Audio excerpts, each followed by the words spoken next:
Hi friends, आपको प्यार भरा नमस्कार।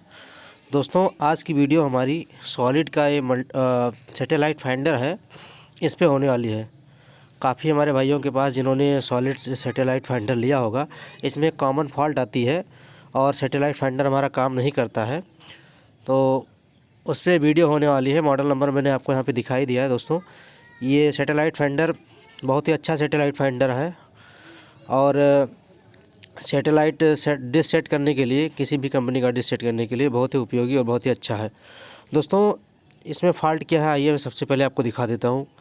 सबसे पहली चीज़, यहाँ पे ये पावर का निशान बना है, यहाँ पे एक एलईडी चलनी चाहिए, वो नहीं जल रही है।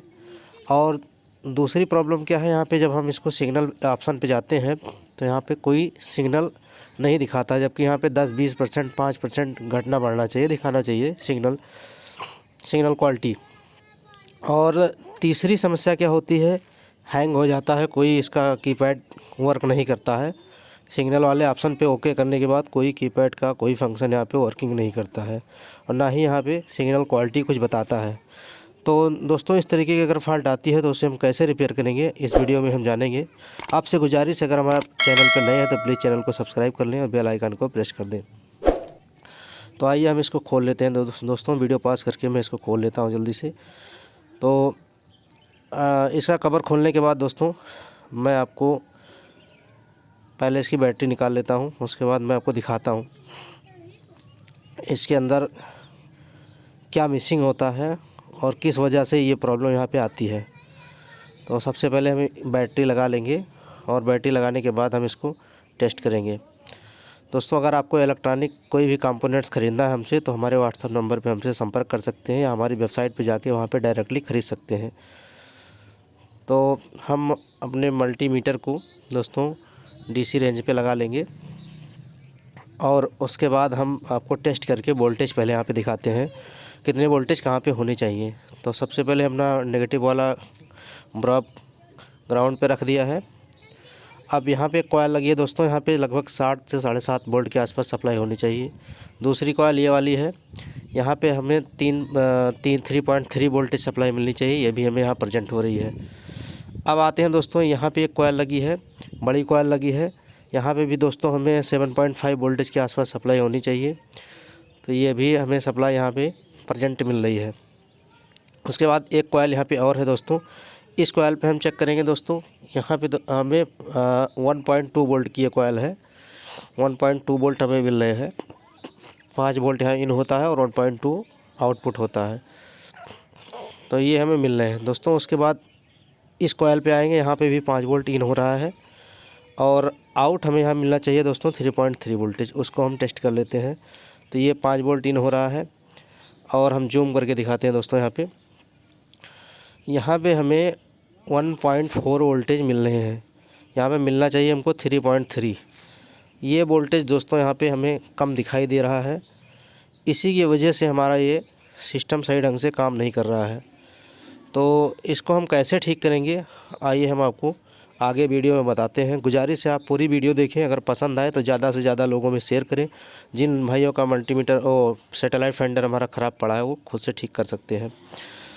दोस्तों, आपसे एक गुजारिश और करूँगा, मैंने एक चैनल और बनाया हुआ है टीए केयर, वहाँ पे आपको इलेक्ट्रॉनिक कंपोनेंट संबंधी जानकारी मिलेगी, उसको भी सब्सक्राइब कर लें।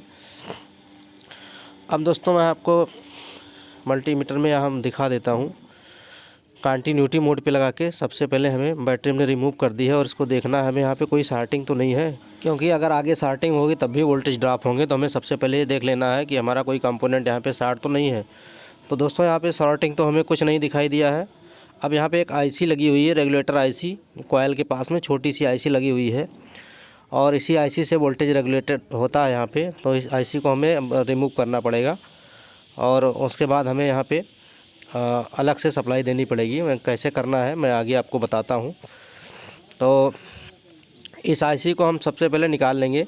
उसके पहले मैं आपको बता दूँ, ये बक कन्वर्टर है और इसमें मल्टीपर्पज़ सप्लाई वोल्टेज आउटपुट हो जाते हैं 1.2, 1.5 और 3.3 यहाँ पे पीछे लिखे हुए हैं।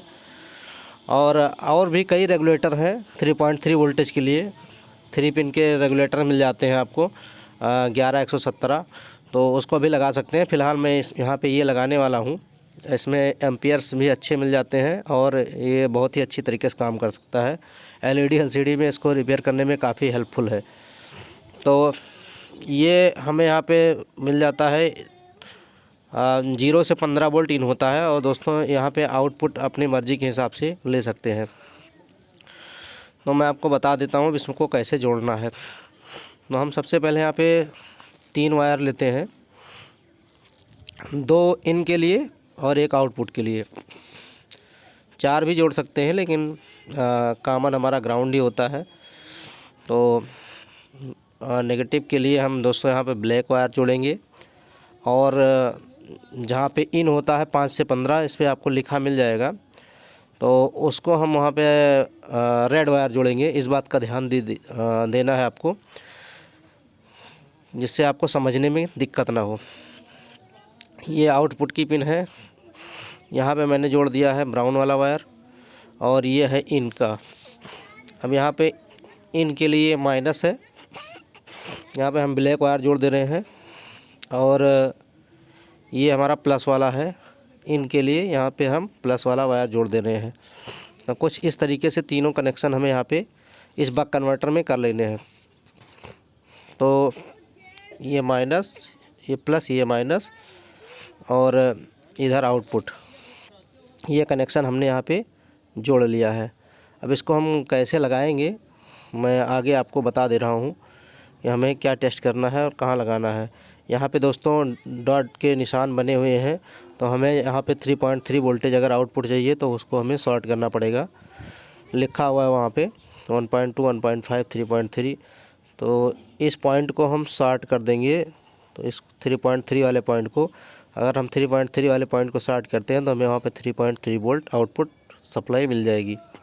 तो कुछ इस तरीके से हमने 3.3 वाले पॉइंट को शॉर्ट कर दिया है सोल्डर से। अब उसके बाद ये हमें कनेक्शन लगा लेना है। तो मैं इसको बैटरी के पीछे ही रखूँगा क्योंकि अंदर रखना पॉसिबल नहीं होगा।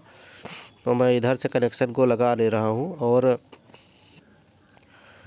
कट करके उधर जोड़ दूंगा। अगर ये बैटरी के ऊपर रखने में दोस्तों आसानी होगी, अगर रख जाती है तो ठीक है, नहीं तो उसको बाहर से हमें चिपकाना पड़ेगा, वो बात का मैटर है। अभी तो मैं आपको टेस्ट करके दिखा देता हूँ। तो दोस्तों हमारी वेबसाइट है www.tashop.in। वहाँ पे आप इलेक्ट्रॉनिक कंपोनेंट्स बहुत सारे आपको मिल जाएंगे। वहाँ पे जाके आप विजिट करके इलेक्ट्रॉनिक कंपोनेंट सबसे डायरेक्टली ख़रीद सकते हैं।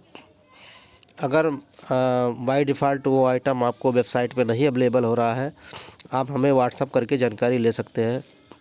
कोशिश करते हैं हम आपको 100% इलेक्ट्रॉनिक जो भी कंपोनेंट्स है, LCD, LED, इन्वर्टर और बहुत सारे उपकरणों में लगने वाले जो भी कंपोनेंट्स हैं, हम आपको अच्छे रेट में और अच्छी क्वालिटी में प्रोवाइड कराते हैं। तो आप एक बार हमारी वेबसाइट पर ज़रूर जाके विज़िट करें और देखिए वहाँ पे। आइए मैं अब आपको कनेक्शन कैसे करना है मैं आपको बता देता हूँ। ये 3 तार हैं दोस्तों, एक रेड और एक ब्लैक, ये दोनों इन के हैं और ब्राउन वाला हमारा आउट है। तो सबसे पहले हम ब्लैक वाले को ग्राउंड से जोड़ देंगे। कहीं भी ग्राउंड पूरे PCB में कहीं भी हम उसको माइनस का कनेक्शन दे देंगे ब्लैक वाले को। तो ब्लैक वाले को हम यहाँ से सबसे पहले कनेक्शन करने से पहले ये IC जो हमारी लगी है इसको हम रिमूव कर देते हैं सोल्डर आयरन की।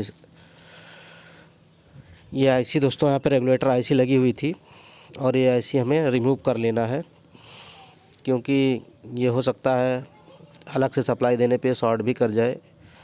तो ये IC हमने यहाँ पे निकाल दी, बहुत छोटी सी IC लगी थी। अब ये हमारा 100% फ्री हो चुका है। एक बार हम इसको शॉर्टिंग फिर से मल्टीमीटर से चेक कर लेंगे। IC निकालने पे कहीं कोई कंपोनेंट्स हमारा शॉर्ट तो नहीं हो गया है, क्योंकि शॉर्ट रहने पे हमारा बक कन्वर्टर भी ख़राब हो सकता है और भी प्रॉब्लम्स आ सकती हैं। तो इसलिए हमें बक कन्वर्टर लगाने से पहले इसको चेक कर लेना है अच्छी तरीके से। अब हम यहाँ पे दोस्तों इसको सप्लाई देंगे अपने बक कन्वर्टर को। ये कैपेसिटर लगा है, यहाँ से इन होती है सप्लाई दोस्तों 5 वोल्ट की इस कॉइल के लिए। तो हम इस बक कन्वर्टर को 5 वोल्ट यहीं से दे देते हैं। रेड वाला वायर सबसे पहले हम ब्लैक वाला वायर ग्राउंड से कनेक्ट कर ले रहे हैं। USB पोर्ट पे ही हमने जोड़ दिया है, बगल में ही, यहीं से हमको बैटरी माइनस की सप्लाई यहीं से मिल जाएगी। अब हम ये ब्राउन वाला वायर है, ब्राउन को अभी आउटपुट में जोड़ना है हमें, तो इसको ना जोड़ के हम पहले रेड वाला जोड़ लेते हैं। यहाँ से कैपेसिटर लगा था छोटा सा, यहाँ पे 5 वोल्ट सप्लाई इन होती थी, तो यहीं पे हम इसको 5 वोल्ट देते हैं। अब हम सबसे पहले वोल्टेज टेस्ट कर लेंगे, उसके बाद जोड़ेंगे कि हमारा बक कन्वर्टर सही वर्किंग में है कि नहीं, कम सप्लाई या ज़्यादा सप्लाई तो नहीं निकाल रहा है। तो एक बार हम बैटरी को यहाँ पे लगा ले रहे हैं और मीटर को ऑन कर रहे हैं। अब हम ऑन करने के बाद दोस्तों वोल्टेज आपको टेस्ट करके दिखा देते हैं कि हमारी कितनी वोल्टेज यहाँ पे हमें आउट हो रही है। तो सबसे पहले इन मैं आपको दिखा दे रहा हूँ, 5 वोल्ट यहाँ पे इन हो गया बक कन्वर्टर में। ये आउटपुट वाला तार है, जैसा कि मैंने आपको बताया हुआ था, ब्राउन वाला मैं आउटपुट पे लगा रहा हूँ। तो इसको ग्राउंड से और यहाँ से चेक करने पे 3.34 के आसपास सप्लाई मिल रही है। इसका मतलब हमारा बक कन्वर्टर 100% सही ढंग से काम कर रहा है। 3.34 की सप्लाई यहाँ पे आउटपुट हो रही है। तो दोस्तों कुछ इस तरीके से हमें टेस्ट कर लेना है। बैटरी हम रिमूव कर लेंगे और इसको हम, ये जो हमारी कॉयल लगी थी, कॉयल के पास एक आउटपुट पे भी कैपेसिटर लगा है, यहाँ पे 3.3 वोल्ट शो होता है। तो इस कैपेसिटर पे हम जोड़ सकते हैं या डायरेक्टली कॉयल पे ही जोड़ सकते हैं। तो मैं क्या करता हूँ, थोड़ा सा कैपेसिटर पर बाहर से जोड़ना आसान है।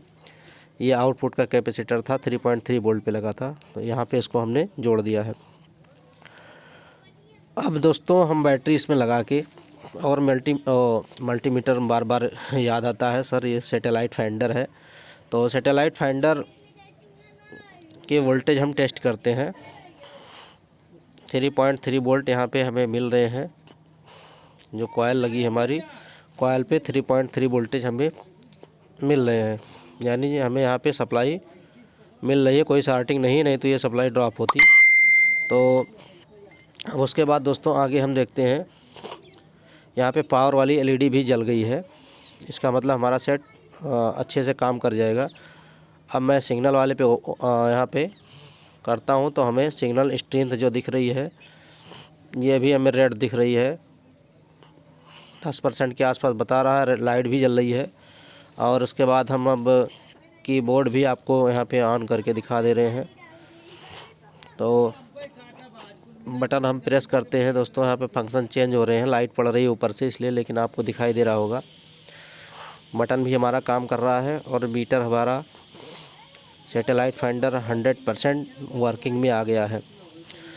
तो इस सैटेलाइट फाइंडर में ये कमियां देखी गई हैं, बहुत सारे सैटेलाइट फाइंडर में इस तरीके की कमियां आई हैं और इन्हें हमें इस तरीके से दूर कर लेना है। वीडियो पसंद आई हो दोस्तों तो इसको ज़्यादा